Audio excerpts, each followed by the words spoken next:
بزرگوں، دوستوں، ملت اسلامیہ کے نوجوانوں، اسلامی ماؤں اور بہنوں، پچھلے جمعے میں نے آپ کو بتایا تھا کہ اللہ رب العالمین نے اپنی اطاعت اور اپنے رسول کی اطاعت کے لیے باضابطہ لفظ کا استعمال کیا ہے۔ کہا اطیعوا اللہ و اطیعوا الرسول، سورہ نساء کی آیت نمبر 59 میں اللہ رب العالمین نے یہ حکم دیا ہے۔ میں نے آپ کو اسی ضمن میں یہ بھی بتایا تھا کہ کائنات کی کسی اور ہستی کے لیے اللہ رب العالمین نے یہ جملہ استعمال نہیں کیا جو جملہ سورہ نساء ہی میں اسی آیت کی چند آیتوں کے بعد اپنے رسول محمد عربی صلی اللہ تعالی وسلم کے لیے استعمال کرتے ہوئے اعلان فرمایا، من یطیع الرسول فقد اطاع اللہ، من یطیع الرسول فقد اطاع اللہ، جو رسول کا اطاعت گزار ہوگا در حقیقت اس نے اللہ کی اطاعت کی ہے۔ کائنات میں کسی اور کو یہ مقام نہیں ملا ہے، کسی اور کو یہ مرتبہ نہیں ملا ہے، نہ تو قرآن کے ذریعے اور نہ جس ہستی کو یہ مقام ملا ہے اس ہستی کے ذریعے کہیں کوئی تذکرہ نہیں۔ اللہ رب العالمین نے فرمایا کہ یا ایھا الذین آمنوا، اے وہ لوگوں جو ایمان کا دعویٰ رکھتے ہو۔ ایمان ہے ہمارا اللہ پر، ایمان ہے ہمارا آخرت پر، ایمان ہے ہمارا اللہ کے فرشتوں پر، ایمان ہے ہمارا اللہ کی نازل ہوئی کتابوں پر، ایمان ہے ہمارا اللہ کے بھیجے گئے انبیاء اور رسولوں پر، ایمان ہے ہمارا اچھی اور بری تقدیر پر، ایمان ہے۔ لیکن ایمان والوں سے خطاب کیا جا رہا ہے کہ تمہارا جو ایمان ہے اس کا تقاضا یہ ہے کہ صرف اللہ کی فرما برداری کرو اور رسول اللہ کی فرما برداری کرو۔ ہاں، اللہ اور اس کے رسول کی فرما برداری کے تابع، اللہ اور اس کے رسول کی اطاعت گزاری کے تابع ہو کر جو کوئی بھی اس کائنات میں تمہاری رہنمائی کرنے والا پیدا ہو جائے اس کی رہنمائی کو قبول کرو۔ وَأُولِي الْأَمْرِ مِنْكُمْ، وَأُولِي الْأَمْرِ مِنْكُمْ، اسی آیت میں اللہ تعالیٰ فرماتا ہے کہ اور جو جنہیں تم میں سے امارت دے دی جائے، جنہیں تم میں سے علم و فقہ عطا کر دیا جائے، تم میں سے جنہیں علم و شعور عطا کر دیا جائے، اللہ کی کتاب کا، نبی اکرم صلی اللہ علیہ وسلم کی سنت کا، ان کی بھی فرما برداری کر سکتے ہو۔ لیکن جیسے ہی معاملہ یہ آئے کہ کسی اور کی فرما برداری کے وقت اختلاف پیدا ہو جائے، کسی اور کی بات ماننے کے وقت جھگڑا کھڑا ہو جائے، کسی اور کی بات ماننے کے وقت یہ معاشرہ اور امت میں انتشار پیدا ہونے لگ جائے تو پھر یہ اجازت نہیں باقی رہتی، اسی آیت کی میں اللہ تعالیٰ نے اس کو بھی کلیئر کر دیا۔ فرمایا یا ایھا الذین آمنوا، اے ایمان والو، اطیعوا اللہ، اللہ کی اطاعت کرو، واطیعوا الرسول، اور رسول کی اطاعت کرو، واولی الامر منکم، اور تم میں سے جو امر والے ہیں، صلاحیت والے ہیں، حکومت والے ہیں، اقتدار والے ہیں، اور جو تمہیں اللہ اور اس کے رسول کی نافرمانی پر ابھارنے والے نہیں ہیں بلکہ اللہ اور اس کے رسول کی تابعداری کرانے والے ہیں، اللہ اور اس کے رسول کی راہ پر چلانے والے ہیں، اللہ اور اس کے رسول کا راستہ دکھانے والے ہیں، ان سب کی تابعداری کرو۔ وَأُولِي الْأَمْرِ مِنْكُمْ، لیکن فَإِن تَنَازَعْتُمْ فِي شَيْءٍ فَرُدُّوهُ إِلَى اللَّهِ وَالرَّسُولِ، اور اگر تمہارا جھگڑا ہو جائے کسی اور کی بات ماننے کے وقت، تمہارا جھگڑا ہو جائے کسی اور کی رہنمائی کے وقت، تمہارا جھگڑا ہو جائے کسی اور کی چودھراہٹ کو ماننے کے وقت، تمہارا جھگڑا ہو جائے کسی اور جبہ قبہ والے کی بات ماننے کے وقت، فَإِن تَنَازَعْتُمْ، جھگڑا ہونا ہی ہونا ہے۔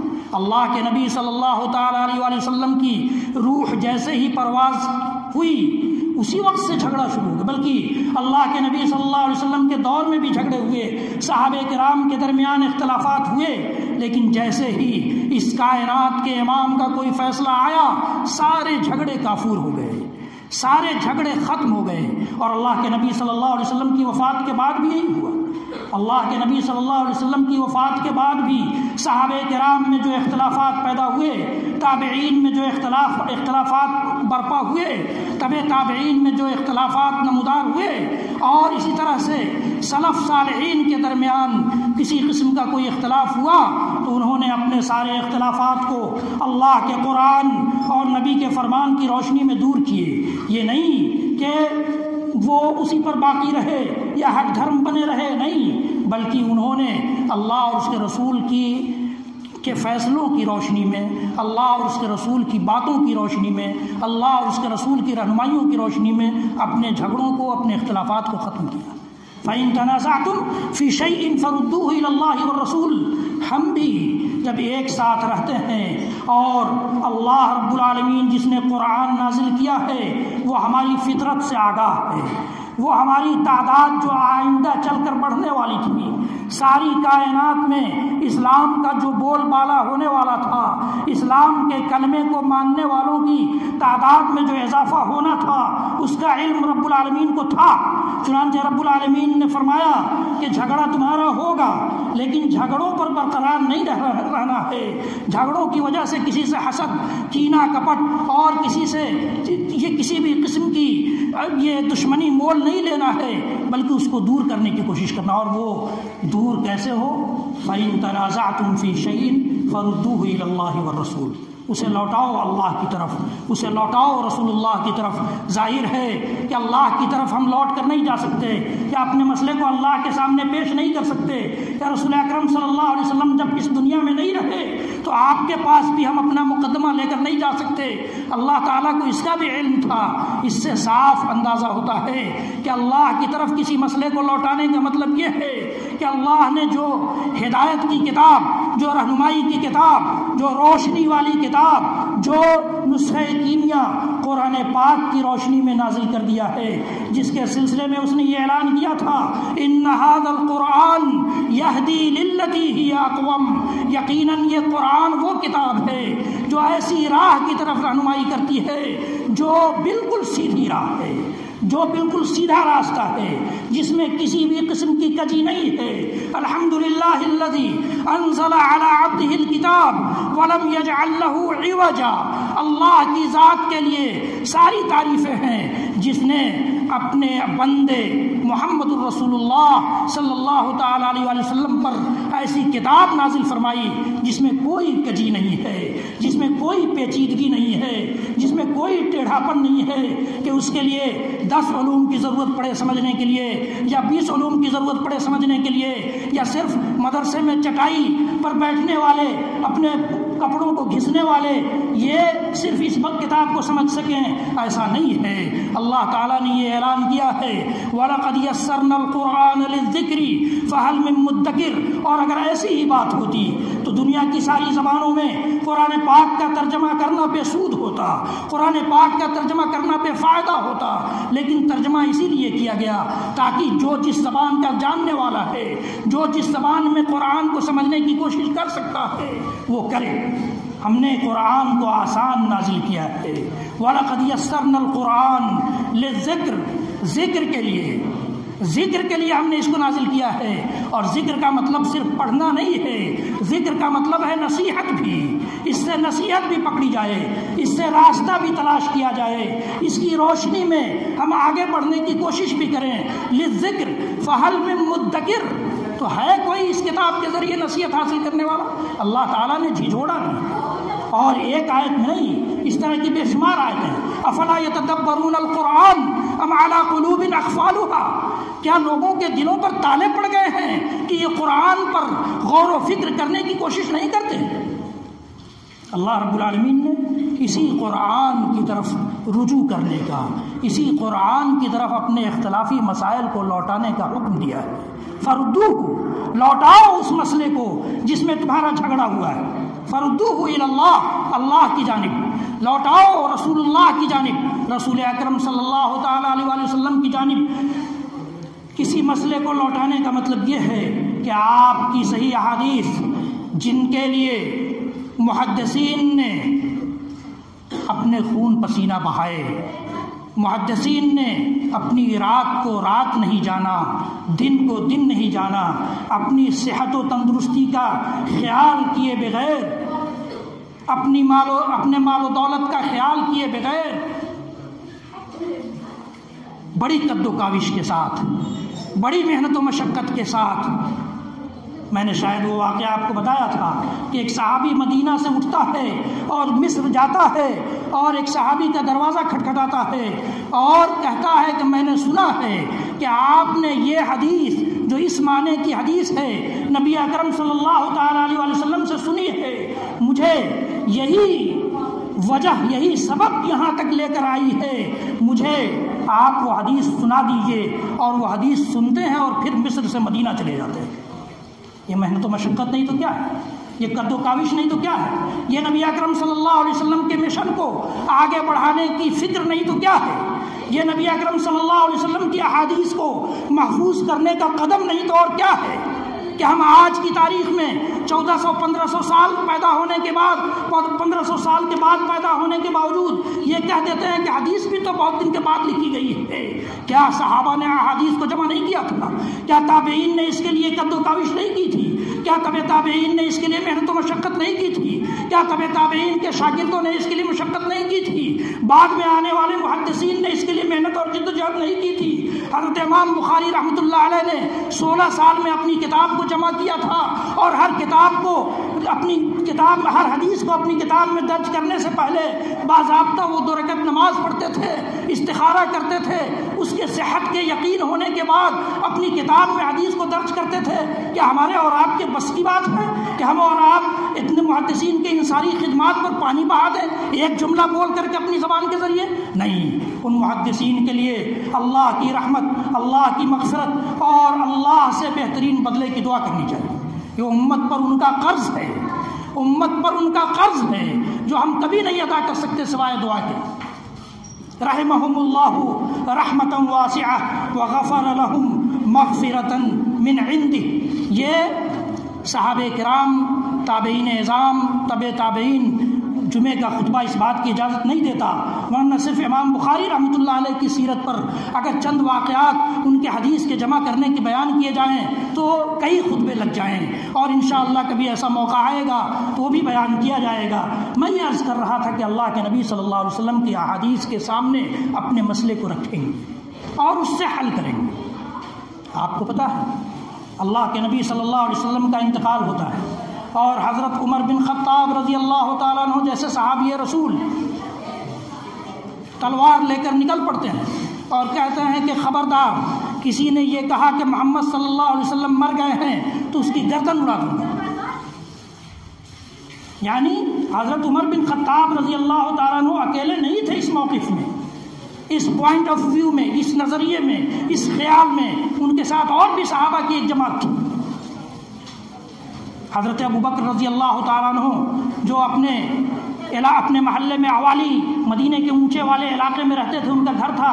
جیسے ان کو خبر پہنچی کہ محمد رسول اللہ صلی اللہ تعالیٰ علیہ وسلم اب اس دنیا میں نہیں رہے، دوڑے ہوئے آئے، اللہ کے نبی صلی اللہ علیہ وسلم کی پیشانی کو بوسہ دیا اور پھر مسجد نبوی میں پہنچے اور کہا کہ کون لوگ ہیں جو یہ کہتے ہیں کہ محمد صلی اللہ علیہ وسلم نہیں مرے ہیں. اللہ رب العالمین نے قرآن پاک میں سورہ آل عمران میں آیت نمبر 144 میں اس بات کا اعلان کیا ہے، وما محمد الا رسول قد خلت من قبله الرسل افإن مات او قتل انقلبتم على عقبيه ومن ينقلب على عقبيه فلن يضر الله شيئا وسيجزي الله الشاكرين.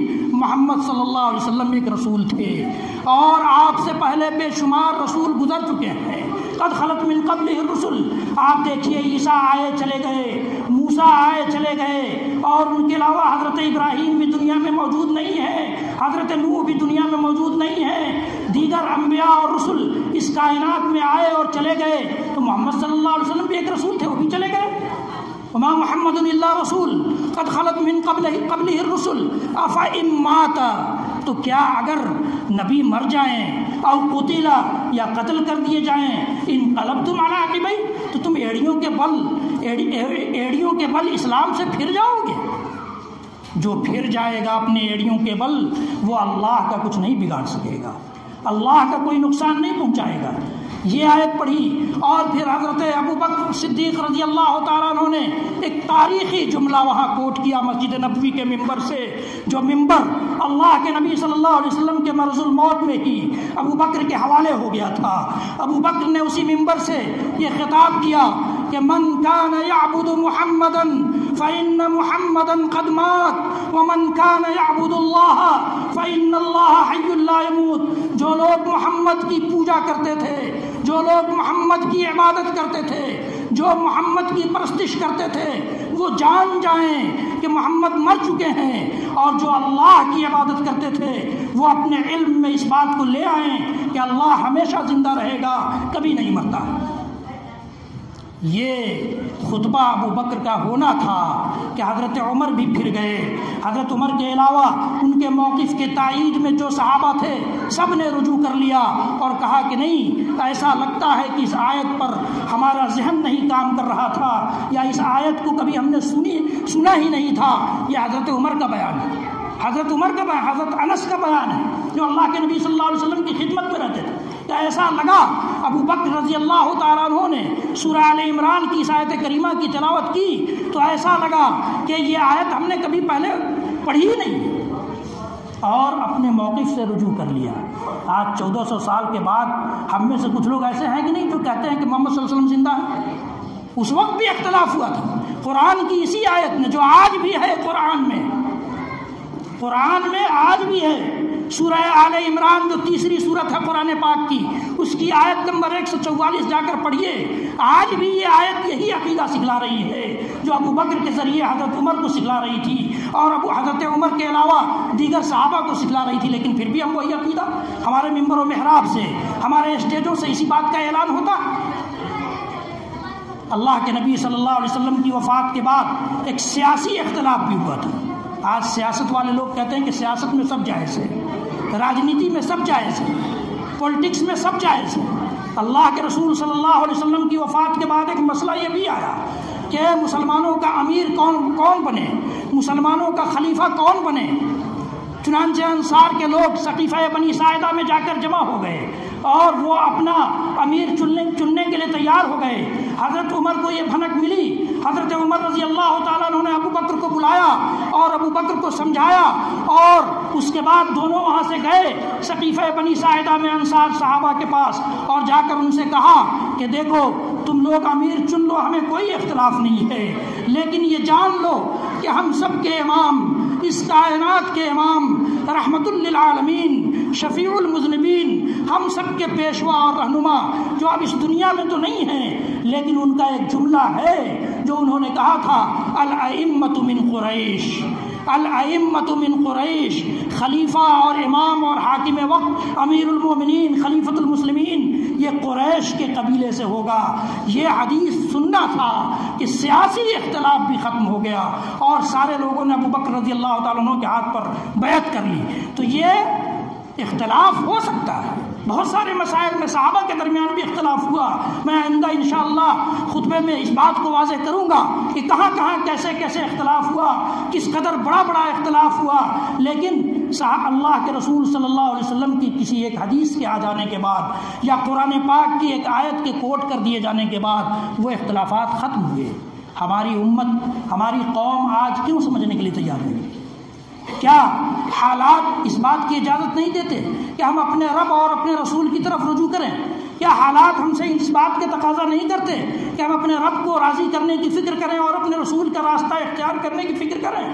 حالات ہمیں اس بات پر ابھارتے نہیں ہیں؟ کیا اب اس سے برا حال یہاں اس ملک میں آنے والا ہے کہ جب یہ ملک کی راجدھانی میں یہ نعرہ لگایا جاتا ہے کہ مسلمانوں کو کا خاتمہ کرنے پر ہم شپث کرتے ہیں؟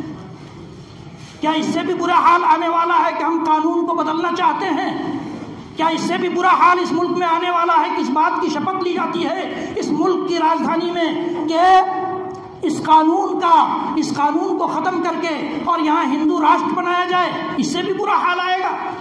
پھر ہم کب اپنے رب کو راضی کرنے کی فکر کریں گے؟ کب اپنے رب کی رضامندی کی فکر کریں گے؟ کب رب کی خوشنودی کی فکر ہوگی ہمیں؟